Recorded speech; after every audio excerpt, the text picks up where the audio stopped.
Hey everybody, welcome to the Stock Car Spectacle. I'm Ian Jortson. I'm Mike Gamble. And I'm Nick Kinzel. And joining us for another episode, he's still with us. You know who he is. Patrick Codo from the Codos Mojo. Thanks for joining us for another episode, buddy. Hey, of course, Ian. Thank you very much for having me. And people, if you have not checked out my episodes, please do, because you are behind. You can follow him on all podcast platforms, and he's on Twitter and Instagram as well. So we're digging into Kinzels Classroom. Professor, why don't you take it away, buddy? All right, saddle up, boys. Class is in session. Welcome back to another edition of the Kinzels Classroom here on the Stock Car Spectacle. So we're talking playoffs, boys. So we kind of switched it up the past couple of times. Last week, I know it was just me and Ian doing it. We played a little segment called Who's Hot and Who's Not. Well, now we're going into a cutoff race. This is Bristol. We know at the end of this, 4 drivers are getting eliminated. So there's the 5 drivers I want to talk about today are the ones right on the edge of who's in and who's out. So we're going to talk about Clint Bowyer. We're going to talk about William Byron, Custer, DeBenedetto, and Ryan Blaney. And we're going to see what they need to do to get themselves into the round of 12. We know we know what Ryan Blaney and Matt DeBenedetto have to do. They are both in must-win situations. They dug themselves into a hole early. Disagree. You disagree? Disagree. I don't know. That's what everybody's saying. They got to be must-win, but it is Bristol. So Disagree. Anything can happen. So we're gonna go around the room, and what do they got to do, guys? What do they got to do to get themselves in? All right. Well, listen. How about this? Since I have a heavy disagree, I'll go first. So let's start with. I want to hear you disagree. First and foremost, what do we know about Ryan Blaney at Bristol? He can get out front. Yes, he has not finished there, but he does get out front and he does lead laps. You look at going all the way up to 10th in the standings, Eric Almirola. Okay, 10th maybe a little bit with Almirola, but 11th on back, Kurt Busch, Clint Bowyer, William Byron, Cole Custer, Matt DeBenedetto. Not guys that are always locks for stage points. So Ryan Blaney gets out front, wins stage 1, wins stage 2. That's 20 of those 27 points he's down. Then he just has to find a way to make up 7 points. I wouldn't say that's necessarily must win. I think he's got to have a great race and probably have a good finish, which has been very atypical for him here. But I don't think it's must win. You know, he wins a stage or two. Maybe he wins one, finishes second in the other or something like that. 1 or 2 of those guys wreck, especially guys like right on the bubble. He's within 5 or 10 points of getting that last spot. So I don't necessarily think it's must win, but he must execute, which has been very difficult for the 12 team. I still think he needs to finish in a good spot. Yeah, I still think he has to go in with that mindset, like, we got to go out, we got to get this damn job done. Like, it would be nice if he could win, but the thing with Ryan Blaney and Bristol is, like you said, man, he can't finish here. He cannot get into any one little problem. If he gets involved in one little wreck, he can kiss it goodbye, and he's going to be one of the biggest, like, upsets. Like, nobody saw this coming, him not advancing to the round of 12. So we know the same thing with Matt DeBenedetto as well. He's only 25 points out, so he could go do it, but it's just going to be difficult for him to do it. What do you guys got to say about Matt DeBenedetto and his chances at Bristol? I think Matt DeBenedetto, I think he has a really good chance at winning this race at Bristol. I mean, we saw him almost win it last year at the Bristol night race, so I think that he is going to have one hell of a race. I think he will advance to the next round just for how many points he will make up in this. Even if he doesn't win, if he gets some stage points, hopefully finishes second, hopefully he can make this up and advance. But I really do see him winning this race and making it in. I think he'll, again, any other racetrack for the most part, you're probably going to say, yeah, sorry, Matty D, it's probably over, buddy. But the fact that this is Bristol and we're a year removed from him almost winning this race does bode well. I think he's got a lot of the same kind of situation as Ryan Blaney. I think he could very well also find a way to point his way in. And I don't think it's as much must win as people think because it's at Bristol. And these are both tracks for both of those guys that have been very good in a lot of different ways. Matt, again, wins a stage or two or gets really good stage points, and a couple of those guys miss out on the top 10 stage point bonuses.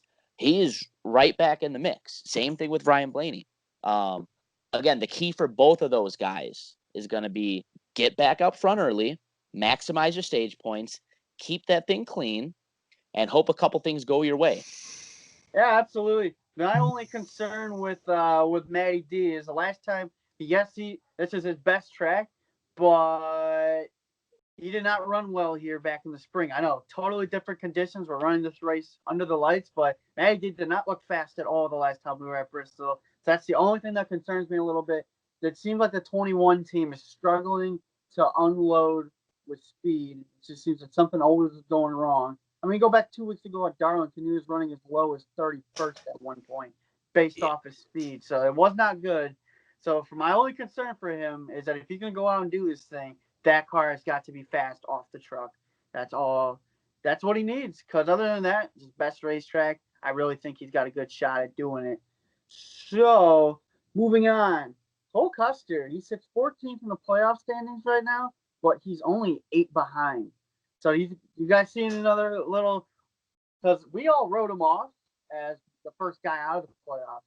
He survived 4th place finishes and 14th place finishes, I believe, in the first 2 races of the playoffs. He survived for the most part. Do we see Cole Custer pulling this off and getting into the round of 12? I mean, anything's really possible, only being 8 points down. Again, he has a good stage or two, gets some stage points, and finishes with a little higher position deficit to some other drivers. He's probably in the plus. The problem is I just don't see that happening for a rookie. Making the playoffs is a lot of pressure.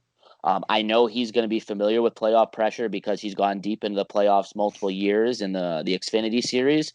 But this is a little bit of a different ball game being at the Cup level. So right. I really think Cole, as we predicted, will be on the outside looking in when it comes to the round of 12. Yeah, I do not see Cole advancing to the next round. Let's see. Last time we came here, he finished 35th in the spring, and he wrecked. It's a tricky track. It really is one of the hardest tracks on the NASCAR circuit. And for a rookie, hell, for his rookie year, making it in the playoffs, that is one hell of a feat already. So with, how much talent he has shown, we've seen him be really fast, but, he's only really calculated or, really done it at Kentucky when he won. And that's the only reason why he's in these playoffs. But I just don't see him advancing. So I think he's just going to stick around in the round of 16, and we'll see him next year in the playoffs and hopefully move on because he is a rookie. It was quite impressive for him to make this playoff round. Yeah. Just to clarify one little quick thing, though, when it comes to Cole Custer, though I don't predict he will move on, anything that he does in this playoffs, in my eyes, is simply a positive. Nobody's really expecting him, in my opinion, at least, to make a deep playoff run his rookie year.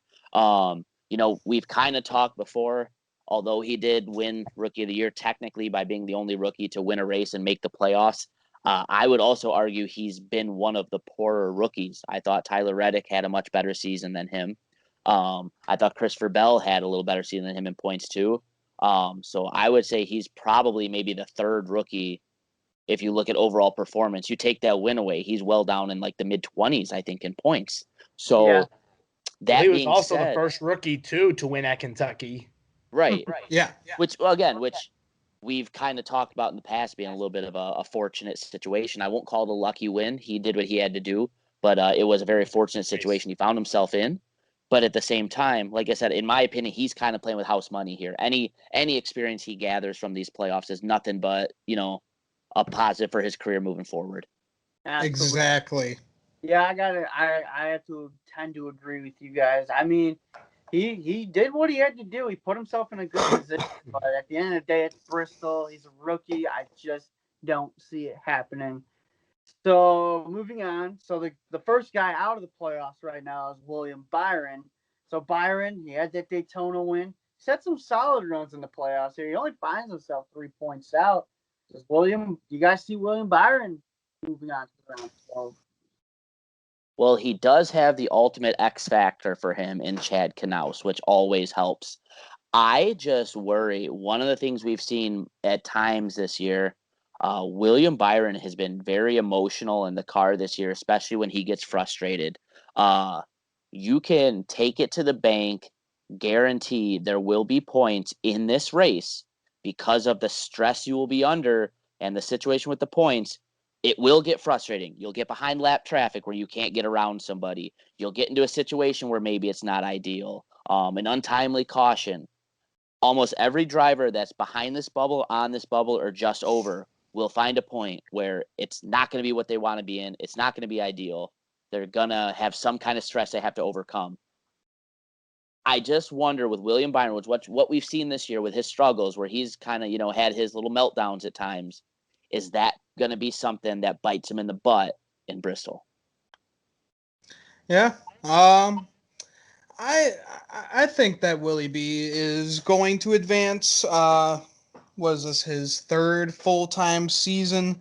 He finished 8th here earlier in the spring at Bristol. Yeah, it's different conditions, but like I said earlier, Bristol is one of the toughest tracks that you can race on. So I think if he gets another finish like that, what'd you say? He's only 8 points back?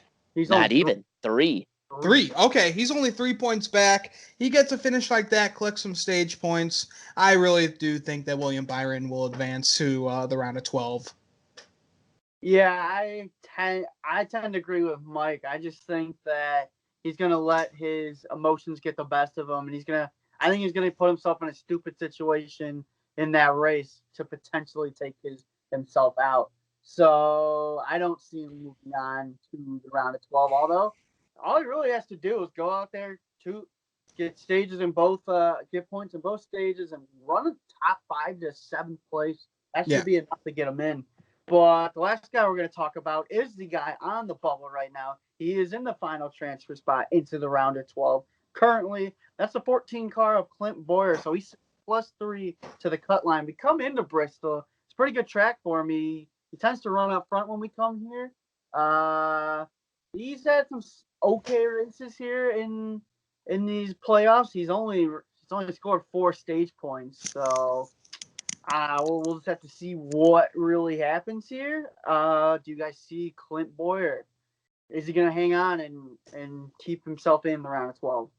I could see him lasting and making his way into the round of 12. He finished second here, earlier this spring when the whole Chase Elliott, Joey Logano situation happened, and Keselowski ended up winning the race. But he did give Clint Bowyer did give Brad Keselowski a run for his money at the end, and he does run fairly well here. So I don't see why Clint Bowyer will not make it into the round of 12 with having a good run at Bristol. To me, Clint Bowyer is the ultimate kind of enigma when it comes to this race. And what I mean by that is, again, this is, like you said, Ian, this is a good track for him. He's a veteran driver who's been in the playoffs multiple times, so the moment won't be too big for Clint Bowyer. I could see him doing very well in the first 2 stages and being able to basically breeze through stage 3 and comfortably making the round of 12. I could see he is still Clint Bowyer. We know how that luck goes for that 14 team and for Clint. I could see something crazy happening and him be on the outside, like way out looking in, very early in the race as well. And the problem with Clint is I feel like there's a lot of times where there's no in between with him. So again, this one, in my opinion, could go either way. This is one of those tracks where bad luck can come back to strike you. But I think he's also a smart enough driver to know how to keep himself out of those bad luck situations when he can, influence a way to do that. So with that being said, again, I can see it going both ways, but if I have to pick one, I see Clint Bowyer being in the round of 12. Yeah, I think it'll prevail for him. I don't think we're going to see that bad luck Bowyer, but like I said, when we started talking about the playoffs, was he trying to say something? I was saying I like the term "bad luck Bowyer." I mean, it's true. But when we did our round of 16, like kind of preview, seeing who we think was going to advance, the point situation, Chase Elliott is 7th in the playoffs right now, but he's only +28. So he's technically not safe. He has trouble early, say like blows an engine or something. His playoffs could be done. That goes for Chase, Alex Bowman, Kyle Busch, Almirola, and Kurt Busch. So nobody is really safe. I just saw the fear of God in Patrick's eyes when you said that Chase Elliott is not safe. Yes. Well, Chase did look good at Bristol this year. I mean, you're going back in the spring. I mean, he had a chance to win that race, but he and Logano obviously got into a mess. I'll admit it. That was on Chase, and then of course he had the All-Star race, which doesn't mean jack, but still looked good in that. Still ran good at Bristol. It's the same conditions, so who knows? So he could pull something out of his rear end this Saturday in Bristol. Like, he looked really good in Bristol. You just never know. One little thing can put him out of the playoffs. So really, none of these guys are safe. He can't afford a wreck. Yeah. That's just what can happen. And he's wrecked a few times this year. And that's the thing with a place like Bristol is it's like a short track with super speedway tendencies, in the fact that it's a short track, high banking, a lot of traffic, but just like at Daytona or Talladega, you could get caught up in somebody else's mess 3 rows up from you that makes a mistake, and your day is over, and you're just an innocent bystander just by pure happenstance. So that's what makes this such an intriguing racetrack for me, being the cutoff race. I'm so happy they brought this race into the playoffs. This is what it's going to make this so exciting is this point situation right now. How the guy in 7th place, hell, even Austin Dillon and Martin Truex, they're not totally safe either. I would say that Logano Hamlin's already locked in. I'd say Joey Logano is looking pretty good going into this one. But yeah, from 5th on down, one little thing could end those guys' chances at running for a championship. That's what makes this so exciting. So I think we're going to leave on that, guys. You guys got anything else to say? No, I'm just I'm excited to see who will and who will not make it into the round of 12. It's going to be very exciting. Yeah, all I'll add on that is, with the situation being what it is with the racetrack we're at, I full on believe we're going to have a surprise out of the round of 12 that we're maybe not even talking about now. A Kyle Busch type, an Eric Almirola type, maybe even higher up, maybe an Alex Bowman type. Again, if there's a track that can produce some randomness as well as exciting racing and is perfect for a cutoff race, it's Bristol, baby. There you go. Stay clear of Dalton Good if Kyle Busch falls. Oh, God. Nobody wants to hear that. I mean, Kyle's only plus 18, so same thing. He's not safe. I don't want to be around in the group chat for that one if he does not advance. So please, Kyle Busch, advance so we can spare us another. Just don't wreck Chase Elliott, don't advance, and we'll see what happens, and we'll take a ride. We'll take a ride through this crazy show. Well, other than that, class dismissed. All right, guys. So thanks for watching the Stock Car Spectacle. Patrick Codo, thank you for joining us again, buddy. It's always a pleasure having you on. You guys can follow the Patrick Codo's Codos Mojo on all podcast platforms. You can follow him on Twitter and Instagram as well. Me, Nick, and Mike, we're all on social media. We got Twitter and Instagram along with the Stock Car Spectacle accounts. Make sure to like and subscribe to our YouTube channel for more content. And make sure to follow us on all podcast platforms. So that will do it for us. I'm Ian Jortson. I'm Mike Gamble. And I'm Nick Kinzels.